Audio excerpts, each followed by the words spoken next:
Expect him to think like that. He probably was more an artist than a scientist. But don't tell Viru this. I know. Today it's very difficult to get unnoticed with all this mobile technology. I'll come to that later. He's a very uncomplicated person who has a very simple theory with regard to cricket. But he quite obviously knew what he was doing. How else do you explain the fact that he has 2 triple centuries in Test cricket?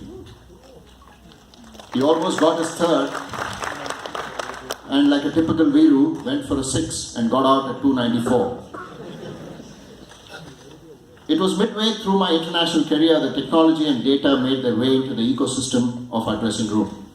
In fact, I was the first one to take a laptop into the Indian dressing room in 1996. So my colleagues and the then coach, Madan Lal, were surprised. Said, what is this laptop doing in an Indian dressing room? And the general conversation was, ye laptop kya sikhayega humko? So that was the first initiation of technology into the sport. So at that point in time, we had built a software package which basically was a scoring app which took care of, or which in fact gave a lot of data about where the ball was pitching, what kind of stroke did the batsman play, and etc., etc. There was no video at that point in time, which was assigned to the analytical package that we had built. It in fact gave us an insight, especially to the bowler's mind. What does the bowler do when he is under pressure? In fact, more often than not, data tells you that when a bowler has been hit for 2 boundaries, the next ball is generally very similar. And you can't obviously, as a batsman, preempt that this is what the bowler is going to do. But with data, with informed decisions, you can at least be ready for that particular ball. Gradually, as the world of technology evolved, and it was possible to both accumulate data and analyze it in real time, our dependence on technology became stronger. You still need the basic cricketing skills to make an impact, and that's a given. But any aid that can help you achieve better results is always welcome, as we are finding out on a daily basis in the current sporting milieu. If anything, my association with data and analytics is even stronger today. I'm working on a product that I believe could revolutionize performance and fan engagement in cricket and also other sports. Let me show you a small glimpse of what we have developed.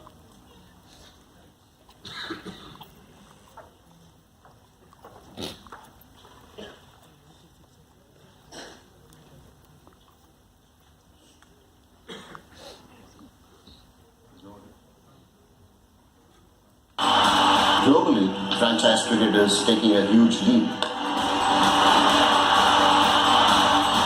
You have a new fan following, and cricket has certainly embraced a lot of technology over the last few years.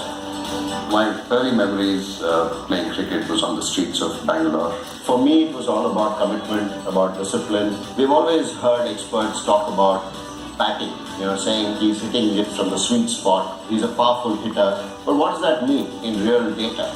There's hardly any sport that can give you live data coming out of the equipment of the player. This is a Spectacom power bat. Behind the sticker is a small sensor sticker, the size of a credit card, less than 5 grams in weight. It captures data and transfers it in real time using Microsoft's artificial intelligence, machine learning. You get the speed of the bat in kilometers per hour. Also the quality, how close was it to the sweet spot of that particular bat, and also how much of a twist was there in the bat. All of this then generates the power. We have brought out a new unit of power called specs. For self-improvement, it's a great tool. You don't need anybody looking over your shoulders. You can actually improve on your own with the data that comes out. The form factor was critical. I felt the need for something that can be non-intrusive and easily acceptable by the player. You can attach it to any bat. The charging can happen through any wireless charger. You need an app which you can download and then it starts talking to the bat. And the sticker itself will store enough data for you to download that data onto your computer. Spectracom's mission is to create an ecosystem where you engage the fan, the professional athletes, the amateur, and we are starting off with cricket, and it will also be available for other sports. It could be baseball, it could be tennis, even hockey, or for that matter golf. What we've been able to achieve in the last 8 months, it's thanks to Microsoft. It's not easy to get the data in real time and then pass it on to the broadcaster. And that's where Microsoft AI Services has helped us. It's wonderful to have the top global technology company to be a part of that, and we are hoping to ride on that platform and then reach out to millions of people across the world.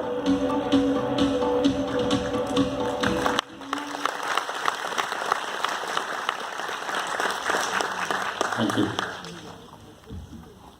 So this is where I'm looking at IASC campus on the other side of the road to help me and support me as well.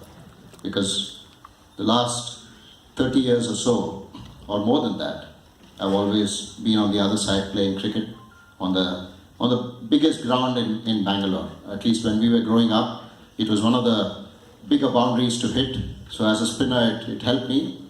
And as a fielder, especially when you played club matches where you had the 40-year-olds also as a part of your team and the older ones playing, it was not easy chasing the ball beyond the boundary line as well.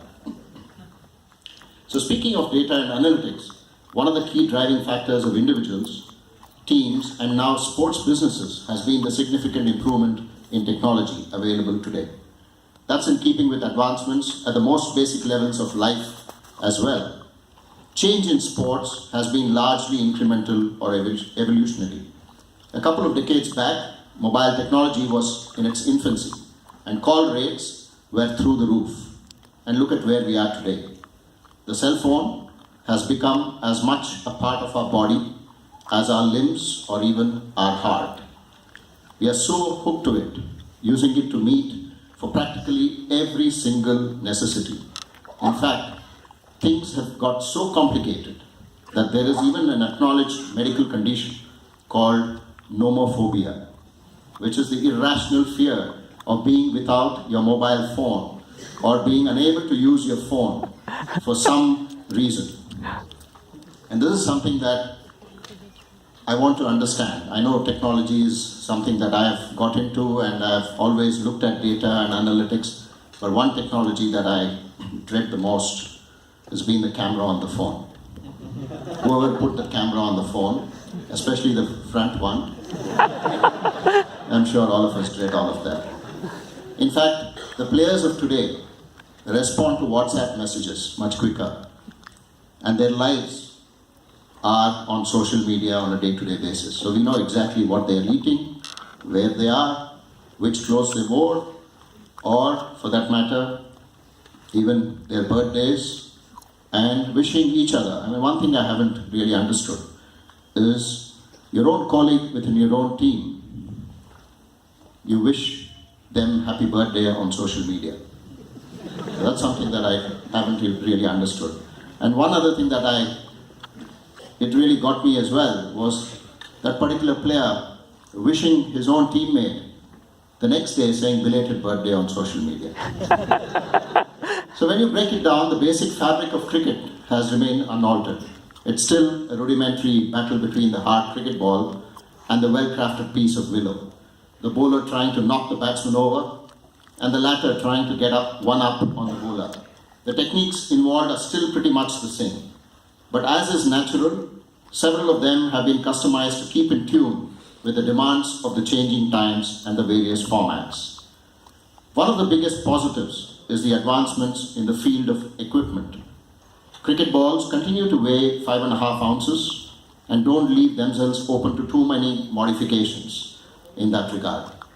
Though in international cricket these days, we have a mixture of hand and machine stitched balls.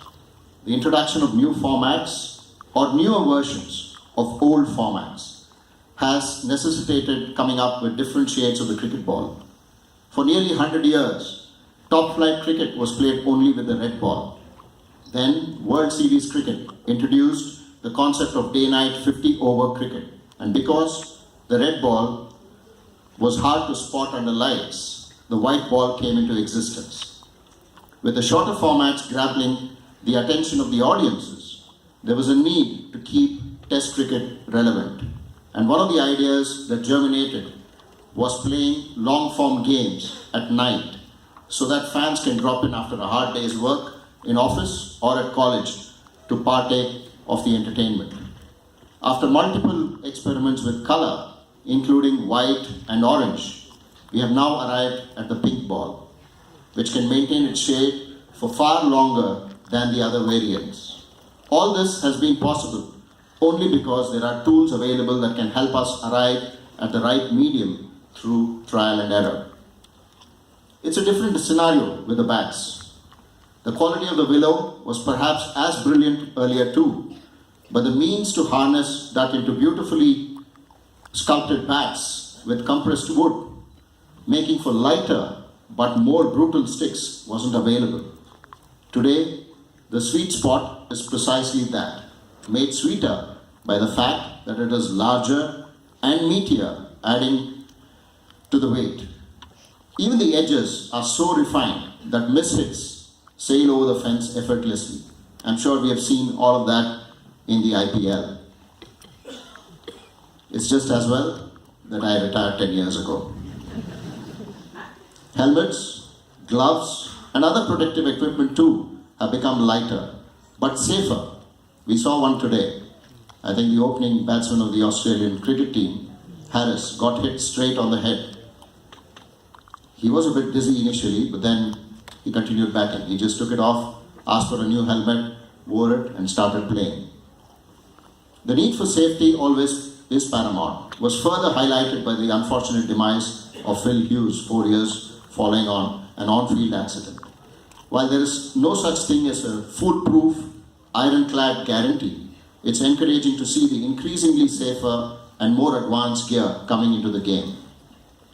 The biggest on-field change from a technological standpoint is the introduction of the decision review system. It adds a totally different dimension to cricket, but not just from the obvious decision-making perspective. It has forced batsmen to change their style of play, especially against spin, because the luxuries that might have existed during the non-DRS days are something they can hardly afford to take for granted now. Take, for example, pad play against spinners. I'm sure all of you would remember the earlier batsmen, yesteryear batsmen using their pad to null the spin of especially from a spinner. Previously, umpires were inclined to give the benefit of doubt to the batsman if they skipped down the track and offered no stroke to the ball. But now, with predictive ball tracking methods having taken on highly developed scientific cues, there are less chances of batsmen getting away with repeated pad play of the kind, I don't know how many of you remember, Jimmy Adams from West Indies, used against us in the Nagpur Test in 1994. Not the backbenchers, you won't know 1994. In fact, had DRS been in vogue in that era, we wouldn't even have got the entertaining nickname Padams. Jimmy Adams at the end of the tour was known as Padams. Batsmen who played most of their cricket in the pre-DRS era, adept at pad play, had to change their style. As DRS became an accepted cricketing tool, one had to make immediate adjustments, and not always successfully. Today, batsmen have been forced to alter their technique. Increasingly, we see bat and pad close together going out of the game. Nowadays, in a bid to make sure that the chances of the ball striking the pad are reduced, batsmen play with their bat in front of their pads. That opens up other modes of dismissal that are not a direct consequence of the ubiquitous presence of the DRS, but an unwitting fallout that is most certainly here to stay. Batsmen, however, will also find ways to counter this because the human mind always tries to outsmart the technology that itself coughs up.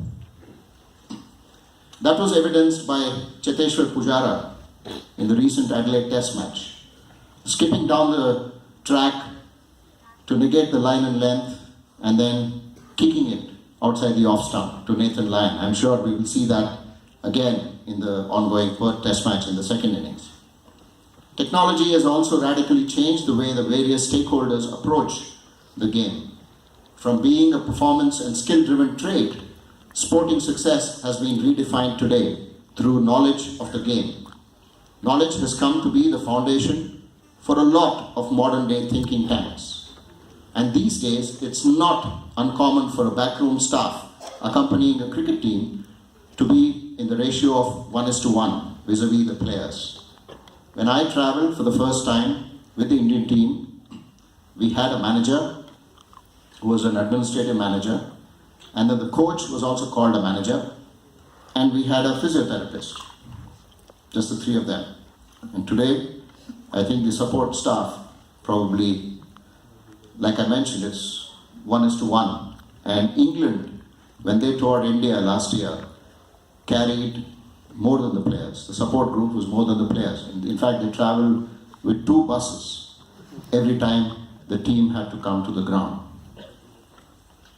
We were, I'll just share a story of our physio during my time. So at the end of a day, hard day, Mr. Murli spoke about how many balls I had bowled in Test cricket, 40,850. Probably one of those days where I had ended up bowling 30 overs. I would go back with a sore arm and go to the physio and then ask him, look, my arm is hurting. The first question would be, which arm?